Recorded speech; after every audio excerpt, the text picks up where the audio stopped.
Hi, welcome back to the channel. So ಈ ವಿಡಿಯೋದಲ್ಲಿ ಏನು ಸಾರಿಗೆ ಒಂದು ಸಂಸ್ಥೆ ಮಹಿಳೆಗೆ ಕರ್ನಾಟಕ ಸರ್ಕಾರ ಶಕ್ತಿ ಸ್ಕೀಮ್ ಅಡಿ ಏನೋ ಒಂದು ಫ್ರೀ ಯೋಜನೆಯನ್ನು ಕೊಟ್ಟಿದೆ. ಅದರದ್ದು ಎಕ್ಸ್ಟೆಂಡೆಡ್ ಪಾರ್ಟ್ ಇದಾಗಿರುತ್ತೆ. Good news. ರಾಜ್ಯದ ಮಹಿಳೆಯರಿಗೆ ಸಿಹಿ ಸುದ್ದಿ. ಇನ್ನು ಮುಂದೆ ಬಸ್ನಲ್ಲಿ ಉಚಿತ ಪ್ರಯಾಣಕ್ಕೆ ಆಧಾರ್ ಕಾರ್ಡ್ ಬೇಕಿಲ್ಲ. ಆಧಾರ್ ಕಾರ್ಡ್ ಬೇಕಿಲ್ಲ ಅಂದರೆ ಮತ್ತು ಏನಾದರೂ ಒಂದು ಪ್ರೂಫ್ ತೋರಿಸಲೇಬೇಕಾಗುತ್ತೆ.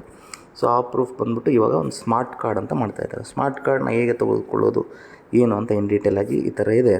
ಸೊ ಇನ್ನು ಮುಂದೆ ಏನು ಮಾಡಬೇಕಾಗುತ್ತೆ ಅಂದರೆ, ಆ ಸ್ಮಾರ್ಟ್ ಕಾರ್ಡನ್ನು ತೆಗೆದುಕೊಳ್ಳುವ ಪ್ರೊಸೀಜರು ಬೆಂಗಳೂರು ಒನ್ ಅಥವಾ ಗ್ರಾಮ ಒನ್ ಅಥವಾ ಸೇವಾ ಸಿಂಧು ವೆಬ್ಸೈಟಿಗೆ ಹೋಗಿ ಆನ್ಲೈನ್ ಮೂಲಕ ಅರ್ಜಿ ಹಾಕಬೇಕಾಗುತ್ತೆ. ಇಲ್ಲಾಂದರೆ ಬೆಂಗಳೂರು ಒನ್ನಲ್ಲಿ ಆಫ್ಲೈನ್ ಹೋಗಬೇಕಾಗುತ್ತೆ. ಸೊ ಅಲ್ಲಿ ನೀವು ಆ ಅಪ್ಲಿಕೇಶನ್ ಹಾಕಿದ ತಕ್ಷಣ ಅಲ್ಲೊಂದು ಪ್ರಿಂಟ್ ಮಾಡೋ ರೆಸಿಪ್ಟ್ ಬರುತ್ತೆ. ಆ ರೆಸಿಪ್ಟನ್ನೇ ಸ್ಮಾರ್ಟ್ ಕಾರ್ಡ್ ಅಂತ ಕರೀತಾರೆ. ಓಕೆನಾ? ಸೊ ಮಾಸಿಕ ಪಾಸ್ ಕಾರ್ಡ್ ವಿತರಣೆ ಇರೋದಿಲ್ಲ.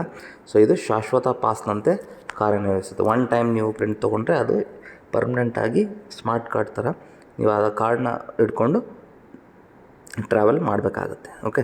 ಸೊ ಪ್ರಿಂಟ್ ಆದ ಮಾಹಿತಿ ಉಳ್ಳ ದಾಖಲೆಯೇ ಸ್ಮಾರ್ಟ್ ಕಾರ್ಡ್ ಆಗಲಿದೆ ಅಂತ ಹೇಳ್ತಾ ಇದ್ದಾರೆ. ಓಕೆನಾ?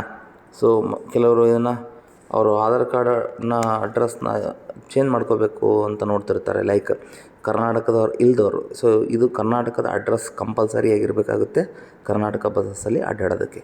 ಸೊ ಕೆಲವರು ಬೇರೆ ಬೇರೆ ಸ್ಟೇಟ್ನವರು ಫ್ರೀ ಅಂಥೇಳಿ ಅಡ್ರೆಸ್ ಚೇಂಜ್ ಮಾಡ್ಕೊಳಕ್ಕೆ ಟ್ರೈ ಮಾಡ್ತಾಯಿದ್ದಾರೆ.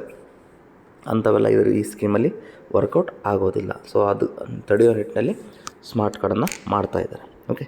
ಸೊ ಇದು ಬರುತ್ತೆ ಆದಷ್ಟು ಬೇಗ ಸದ್ಯದಲ್ಲೇ. So let's see in the next video, next update ಅಂತ ಹೇಳ್ತಾ ಮಾಹಿತಿಯನ್ನು ಮುಗಿಸ್ತಿದ್ದೇನೆ. ಮತ್ತೊಂದು ವಿಡಿಯೋದಲ್ಲಿ ಸಿಗ್ತೀನಿ. Take care. ಧನ್ಯವಾದಗಳು.